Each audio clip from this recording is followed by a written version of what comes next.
questão ambiental e o desenvolvimento, eles estão sempre muito próximos, né? E importante também é perceber quanto os efeitos sinérgicos desses grandes projetos, eles acabam se somando e fazendo com que os efeitos ambientais e socioambientais relacionados tomem uma proporção muito maior do que quando analisados individualmente em cadeia rima, né? É por isso, inclusive, que eles não podem ser divididos, embora existam determinadas manobras em alguns projetos para que isso seja feito, né? E justamente para falar sobre essa relação entre o desenvolvimento e os impactos socioambientais, a doutora Eliane vai falar agora para a gente uma palestra com o tema Direitos Socioambientais e Grandes Projetos.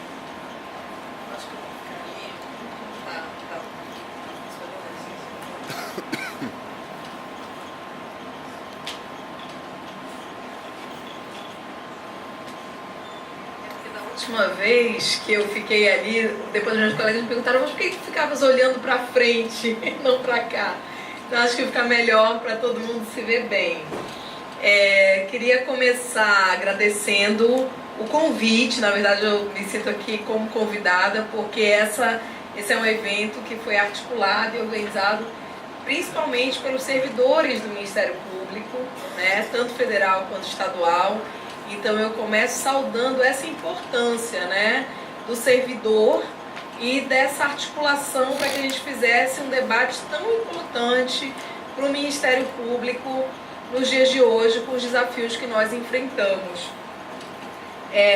Eu vou, além disso, também aqui saudar meus colegas de mesa, pessoas pelas quais eu, além de ter uma admiração profissional, tenho um grande carinho, são todas pessoas muito queridas.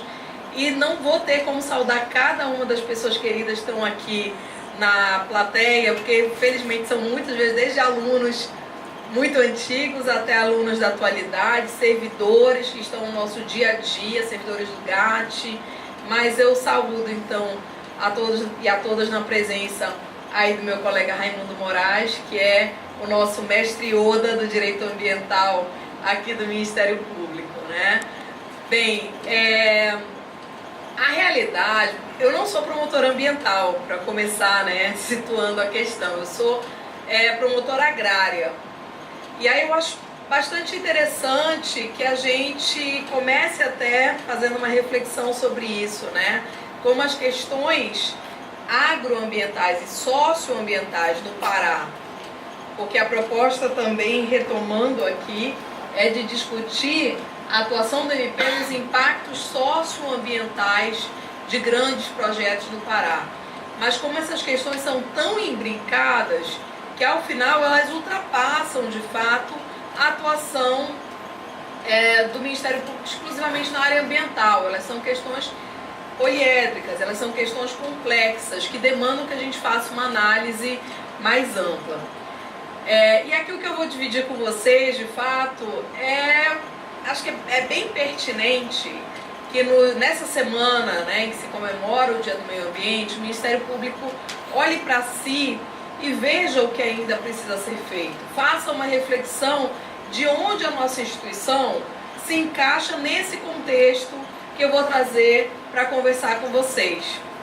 Então eu vou muito mais dividir, acho que fiquei pensando se era melhor falar de uma atuação em um caso específico e etc. Mas eu acho que como a gente já tinha essa fala do Bruno e do Negrini sobre questões mais específicas, eu quis afastar um pouco a lente e olhar o estado do Pará de uma forma mais geral, para a gente entender quais são esses nossos desafios. Nos últimos anos, a gente tem vivenciado muitos desafios no campo socioambiental. Aqui, caso do Xicrim, lá num conflito com a Vale, lá no sul do Pará. Vou sugerir aí para o MP alterar essa luz do Datashow, possivelmente deve estar para queimar, está um pouco escuro, mas acho que dá para vocês verem.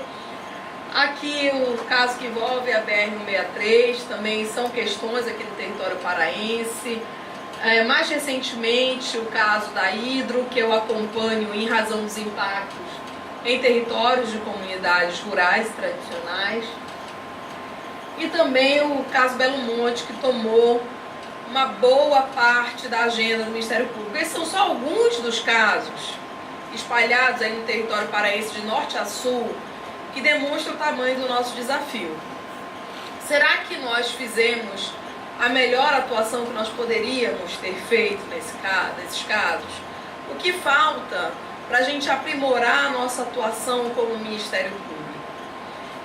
Será que a gente precisa, o que a gente precisa rever e o que a gente precisa aprimorar para ter realmente uma atuação mais eficiente e chegar num ponto em que a gente consiga evitar que situações como essas aqui aconteçam, porque essas já são situações de violação de direito, né, em que as violações de direitos já estão dadas. E aí eu queria olhar, né, a gente fala tanto, a fala do Bruno foi muito boa para dar esse cenário no qual eu vou fazer essa reflexão, né. O estado do Pará, né, uma das maiores províncias minerais do Brasil, aqui os dados do DNPM, dos processos minerários, hoje não é mais DNPM, mas os dados foram gerados quando DNPM, a gente vê que a maior parte dos processos minerários, por exemplo, de ouro no Brasil, estão no território paraense, né? A gente deveria, seja concessão, seja lavra, ou possibilidades ou requerimentos de lavra, a riqueza está aqui no nosso território paraense. Se a gente ampliar para os demais recursos minerais e a gente olhar aqui os recursos disponíveis para lavra ou para pedido de pesquisa, a gente também vai ver, olha aqui o tamanho da circunferência do estado do Pará. Se a gente olha no território nacional, é um estado com a maior riqueza, com uma das maiores riquezas, pelo menos minerais, no Brasil, comparando inclusive com outros estados. Não deixa de ser interessante que quando a gente olha também dados do DNPM sobre a distribuição de empresas mineradoras no Brasil, a gente vai verificar que o estado, que a região norte é a empresa que menos concentra, a região que menos concentra empresas mineradoras. Então vejam que interessante, os recursos estão aqui, mas as empresas não estão, elas estão predominantemente situadas na região nordeste, na região sudeste. Ainda falando, né, eu comecei falando de alguns casos, Belo Monte, casos de mineração, aquele caso do Xicrim com a Vale, casos que envolvem, por exemplo, a mineração da Hidro. A gente também tem uma vinculação dessas atividades minerárias, obviamente, à geração de energia elétrica. Não por acaso Tucuruí nasce muito alinhado também com os projetos de Barcarena, né? E aqui um dado interessante da ANEEL. Se a gente observa que a geração de energia elétrica, essa escala ela serve para os dois mapas. A gente vai brincar com o mapa hoje. Aqui tem um monte de mapas, vocês vão ver sempre do Brasil. Eu quero entender como é que está o Pará nesse território brasileiro, tá? Aqui essa escala serve para os dois mapas, sendo que, claro, quanto mais intensa a cor, maior, portanto, a escala, e quanto menos intensa, menor. Geração de energia elétrica. O Pará é um dos estados que mais gera energia elétrica no Brasil. Não é o estado que desponta como estado de grande consumo de energia elétrica. E aí a gente começa a refletir nesse potencial, nessa riqueza toda, o que realmente está sendo gerado de desenvolvimento para o estado do Pará. Poxa, o estado que tem uma das maiores províncias minerais, tem maior potencial e efetiva geração de energia elétrica, um estado que tem, enfim, uma série de recursos ambientais, mas ao mesmo tempo é um dos estados com maior taxa de homicídio de trabalhadores, de homicídio e trabalhadores registrados por município do país, né? Vocês veem aqui essa grande intensidade justamente no estado do Pará e, claro, também no estado do Mato Grosso. Contaminação por agrotóxicos. Esse mapa é de contaminação por agrotóxicos. Esse aqui, peço desculpas, faltou a legenda. é de uma das atividades do agronegócio, especificamente o milho. Ok, a gente tem aqui uma extensão, um crescimento das atividades de agronegócio no estado do Pará, mas a gente tem também uma intensificação de contaminação por agrotóxico das populações. Risco de desmatamento, claro, o estado do Pará, na região norte, desponta como um daqueles que tem maior risco de desmatamento.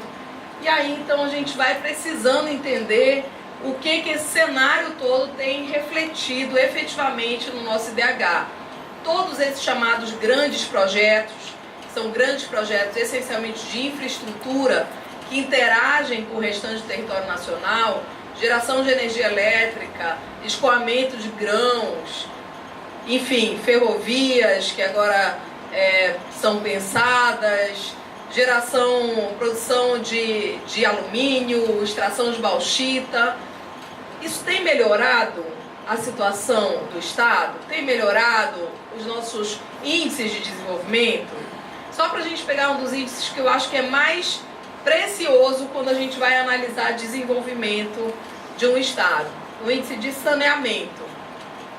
O Estado do Pará tem apenas 15% dos municípios com o Plano Municipal de Saneamento Básico, cadastrado dentro do Sistema Nacional de Informações sobre Saneamento. A região norte tem os piores índices de saneamento do país. 56,9% da cobertura de água, 8,7% de esgoto, por aí vai. Mas o melhor de tudo, ou o pior de tudo, a gente tem só 1,46% de esgoto de Belém tratado. A gente tem a capital do estado, que é uma das maiores províncias minerais, dos estados que mais tem atividade econômica envolvendo agronegócio, etc., com apenas 1,46% de esgoto tratado. E aí a gente precisa realmente se questionar que desenvolvimento é esse. Como essas atividades, esses grandes projetos estão realmente revertendo em benefício da população. O outro dado bem importante é dos municípios prioritários para vigilância em hanseníase.